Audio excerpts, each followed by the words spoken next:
ನಮಸ್ಕಾರ ಫ್ರೆಂಡ್ಸ್, ನಾವು ಈ ಒಂದು ಚಾನಲ್ನಲ್ಲಿ GDSಗೆ ಸಂಬಂಧಪಟ್ಟ ಹಾಗೆ ಎಲ್ಲ ಒಂದು ಅಪ್ಡೇಟ್ಗಳನ್ನು ಇದೇ ಚಾನಲ್ನಲ್ಲಿ ನಾನು ನಿಮಗೆ ಅಪ್ಡೇಟ್ ಮಾಡ್ತಾ ಬಂದಿದ್ದೀನಿ. ಹಾಗೆಯೇ ಇವತ್ತು ನೀವು ಎಕ್ಸ್ಪೆಕ್ಟೆಡ್ ಆಗಿ ಯಾವ ಡೇಟನ್ನು ರಿಸಲ್ಟ್ಗಾಗಿ ಇಟ್ಕೊಳ್ಬೇಕು ಅಂತ ಹೇಳ್ತಾ ಇದ್ದೀನಿ. ನೋಡಿ, ಅಫಿಷಿಯಲ್ ವೆಬ್ಸೈಟ್ನಿಂದ ಒಂದು ನೋಟಿಫಿಕೇಶನ್ ಬಂದಿದೆ.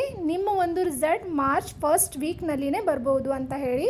ಸೊ ನೀವು ಮಾರ್ಚ್ ಫಸ್ಟ್ ವೀಕ್ ಅಂತ ಅಂದರೆ 4 ಅಥವಾ 5 ಡೇಟ್ ಅಂತ ನೀವು ಇಟ್ಕೊಳ್ಬೋದು. ಕ್ಲಿಯರ್ ಆಗಿ ಹೇಳಲಿಕ್ಕೆ ಬರೋದಿಲ್ಲ. ಸೊ ಹಾಗಾಗಿನೇ ಒಂದು ಮಾರ್ಚ್ ಫಸ್ಟ್ ವೀಕ್ ಅಂತಾನೆ ನೀವು ಕನ್ಸಿಡರ್ ಮಾಡಬೇಕಾಗತ್ತೆ. ಸೊ ನೋಡಿ ಫ್ರೆಂಡ್ಸ್, ರಿಸಲ್ಟ್ ಅಂತೂ ಬಂದೇ ಬರುತ್ತೆ. ಆದರೆ ರಿಸಲ್ಟ್ ಬಂದ ಮೇಲೇ ನಿಮ್ಮ ಒಂದು ಪ್ರೊಸೀಜರ್ ಸ್ಟಾರ್ಟ್ ಆಗುತ್ತೆ, DV ಪ್ರೊಸೀಜರ್ ಸ್ಟಾರ್ಟ್ ಆಗುತ್ತೆ. ಹಾಗಾಗಿನೇ ನೀವು ಸೆಲೆಕ್ಟ್ ಆದಮೇಲೆ ನೀವು ವೆರಿಫಿಕೇಷನ್ಗೆ ಹೋದಾಗ ಅಲ್ಲಿ ನಿಮಗೆ ಯಾವ ಎಲ್ಲ ಡಾಕ್ಯುಮೆಂಟ್ಗಳು ಬೇಕು, ಹಾಗೆಯೇ ಯಾವ ಎಲ್ಲ ಡಾಕ್ಯುಮೆಂಟ್ಗಳು ತುಂಬಾ ಇಂಪಾರ್ಟೆಂಟ್ ಆಗಿವೆ ಅನ್ನೋದನ್ನು ಈ ವಿಡಿಯೋದಲ್ಲಿ ನಾನು ನಿಮಗೆ ಇವತ್ತು ಡೀಟೇಲಾಗಿ ಎಕ್ಸ್ಪ್ಲೇನ್ ಮಾಡ್ತಾ ಇದ್ದೀನಿ ಫ್ರೆಂಡ್ಸ್. ಹಾಗಾಗಿ ವಿಡಿಯೋನ ಕೊನೆವರೆಗೂ ನೋಡಿ, ಸ್ಕಿಪ್ ಮಾಡಬೇಡಿ. ಮತ್ತು ನಿಮಗೆ ಈ ವಿಡಿಯೋದಲ್ಲಿ ಏನೇ ಡೌಟ್ ಬಂದರೂ ಕೂಡ ನೀವು ನನಗೆ ಮೆಸೇಜ್ ಬಾಕ್ಸ್ನಲ್ಲಿ ಕೇಳ್ಬೋದು ಫ್ರೆಂಡ್ಸ್. ಹಾಗಿದ್ರೆ ಬನ್ನಿ ವಿಡಿಯೋನ ನೋಡೋಣ. ನೋಡಿ ಫ್ರೆಂಡ್ಸ್, ಇವಾಗ ಆಲ್ರೆಡಿ ಅಪ್ಲಿಕೇಶನ್ ಡೇಟ್ ಕೂಡ ಮುಗಿದಿದೆ. ಹಾಗೆಯೇ ರಿಸಲ್ಟ್ ಕೂಡ ಅವರು ಎಕ್ಸ್ಪೆಕ್ಟೆಡ್ ಆಗಿ ಟೆಂಟೇಟಿವ್ ಡೇಟ್ ಅಂತ ಕೊಟ್ಟಿದ್ರು 28. ಸೊ ಅದು ಕೂಡ ಮುಗಿದು ಹೋಗಿದೆ, ಬಟ್ ರಿಸಲ್ಟ್ ಬಂದಿಲ್ಲ. ಆದರೆ ಒಂದು ಅಫಿಷಿಯಲ್ ವೆಬ್ಸೈಟ್ನಿಂದ ಒಂದು ನೋಟಿಫಿಕೇಷನ್ ಬಂದಿದೆ ಮಾರ್ಚ್ 5 ಅಂತ ಹೇಳಿ. ಬಟ್ ನಾನು ಕ್ಲಿಯರ್ ಆಗಿ ಹೇಳಲಿಕ್ಕೆ ಆಗೋದಿಲ್ಲ. ಹಾಗಾಗಿನೇ ನೀವು ಫಸ್ಟ್ ವೀಕ್ ಆಫ್ ಮಾರ್ಚ್ ಅಂತಲೇ ಇಟ್ಕೊಳ್ಬೋದು, 4 ಅಥವಾ 5 ಅಂತ ನೀವು ಎಕ್ಸ್ಪೆಕ್ಟೆಡ್ ಆಗಿ ಇಟ್ಕೊಳ್ಬೋದು. ಕ್ಲಿಯರ್ ಆಗಿ ಹೇಳಲಿಕ್ಕೆ ಬರೋದಿಲ್ಲ ಫ್ರೆಂಡ್ಸ್. ಸೊ ಇದಾಗಿತ್ತು ರಿಸಲ್ಟ್ ವಿಷಯ. ಹಾಗಾಗಿ ಇವಾಗ ನೆಕ್ಸ್ಟ್ ಪ್ರೊಸೀಜರ್ ನಮ್ಮದು ಬಂದುಬಿಟ್ಟು, ನಾವು ವೆರಿಫಿಕೇಷನ್ಗೆ ಹೋದಾಗ ಅಲ್ಲಿ ಯಾವ ಎಲ್ಲ ಡಾಕ್ಯುಮೆಂಟ್ಗಳು ತುಂಬಾ ಇಂಪಾರ್ಟೆಂಟ್ ಆಗಿವೆ ಅಂತ ಹೇಳಿ.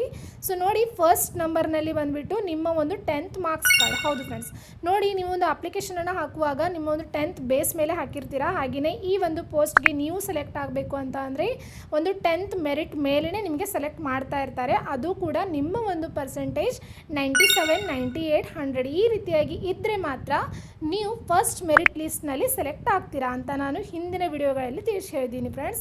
ಹಾಗಾಗಿನೇ ಮತ್ತು 87, 89, 90 ಇದ್ದವರು ಕೂಡ ಸೆಲೆಕ್ಟ್ ಆಗ್ಬೋದು. ಆದರೆ ನಿಮ್ಮ ಒಂದು ಸೆಕೆಂಡ್ ಮೆರಿಟ್ ಲಿಸ್ಟ್ನಲ್ಲಿ ನೀವು ಸೆಲೆಕ್ಟ್ ಆಗ್ಬೋದು ಫ್ರೆಂಡ್ಸ್. ಸೊ ಇದಾಗಿತ್ತು ಮೆರಿಟ್ ವಿಷಯ. ಇವಾಗ ನೀವು ವೆರಿಫಿಕೇಷನ್ಗೆ ಅಂತ ಹೋದಾಗ ಅಲ್ಲಿ ನಿಮಗೆ ಬೇಕಾಗಿರುವಂಥ ಡಾಕ್ಯುಮೆಂಟ್ಗಳು, ಫಸ್ಟ್ ನಂಬರ್ನಲ್ಲಿ ನಿಮ್ಮ ಒಂದು 10th ಮಾರ್ಕ್ಸ್ ಕಾರ್ಡ್, ಅದು ಒರಿಜಿನಲ್ ಆಗಿರಬೇಕು. ಮತ್ತು ಅದು ಒರಿಜಿನಲ್ ಕಾಪಿ ಮಾರ್ಕ್ಸ್ ಕಾರ್ಡೇ ಆಗಿರಬೇಕು. ಅದರ ಜೊತೆಗೆ ನಿಮಗೆ 2 ಪಾಸ್ಪೋರ್ಟ್ ಸೈಜ್ ಫೋಟೋ ಬೇಕು. ಮತ್ತು ನಿಮ್ಮ ಒಂದು ಕಾಸ್ಟ್ ಸರ್ಟಿಫಿಕೇಟ್, ಓಕೆನಾ. ಸೊ ಕಾಸ್ಟ್ ಸರ್ಟಿಫಿಕೇಟ್ ಸ್ವಲ್ಪ ಗಮನವಿಟ್ಟು ಕೇಳಿ. ಕಾಸ್ಟ್ ಸರ್ಟಿಫಿಕೇಟ್ನಲ್ಲಿ SC ST ಇಂದ ನೀವು ಅಪ್ಲಿಕೇಶನನ್ನು ಸಲ್ಲಿಸಿದರೆ ಅದರ ಒಂದು ಕಾಸ್ಟ್ ಸರ್ಟಿಫಿಕೇಟ್ ಬೇಕು.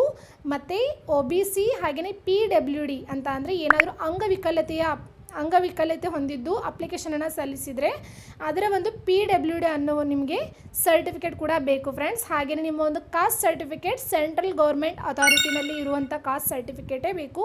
ಸೊ ಇದನ್ನು ಸ್ವಲ್ಪ ಕರೆಕ್ಟಾಗಿ ನೋಡ್ಕೊಳ್ಳಿ. ಸೊ ಇದಾಗಿತ್ತು ಎರಡನೇ ಪಾಯಿಂಟ್. ಇನ್ನು ಮೂರನೇ ಪಾಯಿಂಟ್ ಬಂದುಬಿಟ್ಟು ಮೆಡಿಕಲ್ ಸರ್ಟಿಫಿಕೇಟ್. ಹೌದು, ಎಲ್ಲ ವಿದ್ಯಾರ್ಥಿಗಳಿಗೆ ಈ ವರ್ಷದ ವೆರಿಫಿಕೇಷನ್ನಲ್ಲಿ ಮೆಡಿಕಲ್ ಸರ್ಟಿಫಿಕೇಟನ್ನು ಕೇಳಿದ್ದಾರೆ. ಇದು ಕೂಡ ತುಂಬಾ ಇಂಪಾರ್ಟೆಂಟ್. ಮೆಡಿಕಲ್ ಸರ್ಟಿಫಿಕೇಟನ್ನು ಮಾಡಿಕೊಂಡು ನಿಮ್ಮ ಹತ್ರ ಇಟ್ಕೊಳ್ಳಿ ಫ್ರೆಂಡ್ಸ್. ಯಾವಾಗ ನಿಮ್ಮ ರಿಸಲ್ಟ್ ಬರುತ್ತೆ ಅದಾದ ನಂತರ ಒಂದು 15 ಡೇಸ್ನಲ್ಲೇ ನಿಮ್ಮ ವೆರಿಫಿಕೇಷನ್ ಕೂಡ ನಡೆಯುತ್ತೆ ಫ್ರೆಂಡ್ಸ್. ಅಂತ ನೀವು ಯಾವ ಒಂದು ಡಿವಿಷನ್ಗೆ ಸೆಲೆಕ್ಟ್ ಆಗಿದ್ದೀರಾ ಆ ಡಿವಿಷನ್ನಲ್ಲಿ ನೀವು ಹೋಗಿ ವೆರಿಫಿಕೇಷನನ್ನು ಮಾಡ್ಕೊಳ್ಬೇಕಾಗತ್ತೆ. ಎಲ್ಲ ಡಾಕ್ಯುಮೆಂಟ್ಗಳ ವೆರಿಫಿಕೇಷನನ್ನು ಮಾಡಿದ ಮೇಲೇ ನಿಮಗೆ ಜಾಯ್ನಿಂಗ್ ಲೆಟರ್ ಅನ್ನೋದು ಕೊಡ್ತಾರೆ ಫ್ರೆಂಡ್ಸ್. ಹಾಗಾಗಿನೇ ನೀವು ವೆರಿಫಿಕೇಷನ್ಗೆ ಹೋಗೋ ಮುನ್ನ ಈ ಎಲ್ಲ ಡಾಕ್ಯುಮೆಂಟ್ಸ್ಗಳೆಲ್ಲ ಇಟ್ಕೋಬೇಕಾಗತ್ತೆ. ಹಾಗಾಗಿನೇ ಹೇಳ್ತಾ ಇದ್ದೀನಿ, ಮೆಡಿಕಲ್ ಸರ್ಟಿಫಿಕೇಟ್ ತುಂಬಾ ಇಂಪಾರ್ಟೆಂಟ್. ಮೆಡಿಕಲ್ ಸರ್ಟಿಫಿಕೇಟ್ ನಿಮಗೆ ಒಂದೇ ದಿನದಲ್ಲಿಯೂ ಕೊಡ್ತಾರೆ ಗೌರ್ಮೆಂಟ್ ಹಾಸ್ಪಿಟಲ್ನಲ್ಲಿ. ಹಾಗಾಗಿನೇ ಇದ್ರ ಬಗ್ಗೆ ಬೇಕಾದರೂ ನಾನು ವಿಡಿಯೋ ಮಾಡಿದ್ದೀನಿ. ಆ ವಿಡಿಯೋನ ಯಾರು ನೋಡಿಲ್ಲ ಪ್ಲೀಸ್ ಹೋಗಿ ಒಮ್ಮೆ ನೋಡಿ, ನಿಮಗೆ ಅರ್ಥ ಆಗುತ್ತೆ ಫ್ರೆಂಡ್. ಡೀಟೇಲಾಗಿ ಎಕ್ಸ್ಪ್ಲೇನ್ ಕೂಡ ಮಾಡಿದ್ದೀನಿ. ಸೊ ಮೆಡಿಕಲ್ ಸರ್ಟಿಫಿಕೇಟ್ ಬೇಕು. ಅದಾದ ನಂತರ 4th ಪಾಯಿಂಟ್ನಲ್ಲಿ ನಿಮಗೆ ಕಂಪ್ಯೂಟರ್ ಸರ್ಟಿಫಿಕೇಟ್ ಬೇಕು.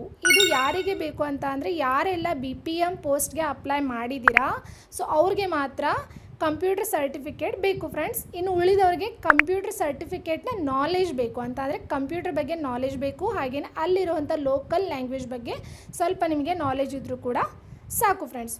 ಸೊ ಇಷ್ಟು ನಿಮಗೆ ವೆರಿಫಿಕೇಷನ್ನಲ್ಲಿ ಬೇಕಾಗತ್ತೆ.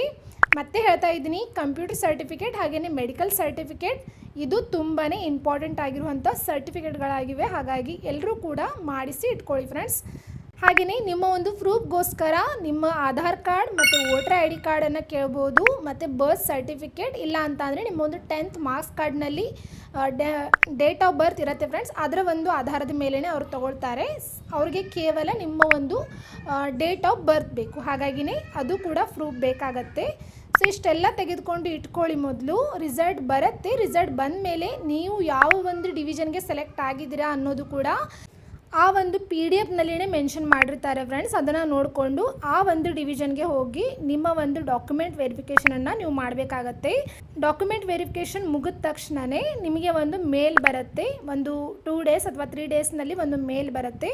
ಅದರಲ್ಲಿ ನಿಮಗೆ ಗೊತ್ತಾಗುತ್ತೆ ನೀವು ಯಾವಾಗ ಜಾಯಿನ್ ಆಗಬೇಕು, ಹಾಗೆಯೇ ಎಲ್ಲಿ ನೀವು ನಿಮ್ಮ ಒಂದು ಕೆಲಸವನ್ನು ಸ್ಟಾರ್ಟ್ ಮಾಡ್ಬೋದು ಅನ್ನೋದು ಕೂಡ ನಿಮಗೆ ಅಲ್ಲಿ ಡೀಟೇಲ್ ಆಗಿಯೇ ಒಂದು ಮೇಲ್ ಬರುತ್ತೆ. ಹಾಗೆ ಫ್ರೆಂಡ್ಸ್, ಹಾಗೆಯೇ ಅದಕ್ಕಾಗಿಯೇ ಹೇಳ್ತಾ ಇದ್ದೀನಿ, ನಿಮ್ಮ ಮೇಲ್ ID ಕೂಡ ಚೆಕ್ ಮಾಡ್ತಾ ಇರಿ. ಮತ್ತು ತುಂಬ ಜನರ ಸ್ಟೂಡೆಂಟ್ಸ್ಗಳ ಒಂದು ಮೇಲ್ನಲ್ಲಿ ರಿಜೆಕ್ಟ್ ಅಂತ ಅಪ್ಲಿಕೇಶನ್ ರಿಜೆಕ್ಟೆಡ್ ಅಂತ ಹೇಳಿ ಮೆಸೇಜ್ ಬರ್ತಾ ಇದೆ. ಅದಕ್ಕೆ ಸಂಬಂಧಪಟ್ಟಂತಹ ವಿಡಿಯೋಸ್ಗಳನ್ನು ಕೂಡ ನಾನು ಮಾಡಿದ್ದೀನಿ. ಸೊ ಇದೆಲ್ಲವೂ ಕೂಡ ಆಫಿಷಿಯಲ್ ವೆಬ್ಸೈಟ್ನಿಂದ ಏನು ನೋಟಿಫಿಕೇಷನ್ ಬರುತ್ತೆ ಅದರ ಆಧಾರದ ಮೇಲೇ ನಾವು ವಿಡಿಯೋಸ್ಗಳಲ್ಲಿ ನಿಮಗೆ ಹೇಳ್ತಾ ಇರ್ತೀನಿ ಫ್ರೆಂಡ್ಸ್. ಹಾಗಾಗಿ ಇದರಲ್ಲಿ ಯಾವುದೇ ಥರದ ಫೇಕ್ ನ್ಯೂಸ್ ಇರೋದಿಲ್ಲ. ಸೊ ಎಲ್ಲ ಡಾಕ್ಯುಮೆಂಟ್ಸ್ಗಳನ್ನು ಕರೆಕ್ಟಾಗಿ ಇಟ್ಕೊಳ್ಳಿ ಫ್ರೆಂಡ್ಸ್. ಇದಾಗಿತ್ತು ಇವತ್ತಿನ ವಿಷಯ. ಹಾಗೆಯೇ ಮುಂದೆ ಮತ್ತೆ GDSನಲ್ಲಿ ಬರುವಂಥ ಎಲ್ಲ ಅಪ್ಡೇಟ್ಸ್ಗಳ ಬಗ್ಗೆ ಇದೇ ಒಂದು ಚಾನಲ್ನಲ್ಲಿ ನಿಮಗೆ ಎಲ್ಲ ಮಾಹಿತಿ ಕೂಡ ಸಿಗುತ್ತೆ ಫ್ರೆಂಡ್ಸ್. ಹಾಗಾಗಿ ಚಾನಲ್ಗೆ ಕನೆಕ್ಟ್ ಆಗಿರಿ. ಮತ್ತು ಯಾರೆಲ್ಲ ಸಬ್ಸ್ಕ್ರೈಬ್ ಮಾಡಿಲ್ಲ ಪ್ಲೀಸ್ ಸಬ್ಸ್ಕ್ರೈಬ್ ಮಾಡ್ಕೊಂಡಿರಿ ಮತ್ತು ಸಪೋರ್ಟ್ ಮಾಡ್ತಾಯಿರಿ. ಇಂಥದ್ದೇ ವಿಡಿಯೋ ಜೊತೆ ಮುಂದೆ ಸಿಗ್ತೀನಿ. ಅಲ್ಲಿವರೆಗೂ ಬಾಯ್.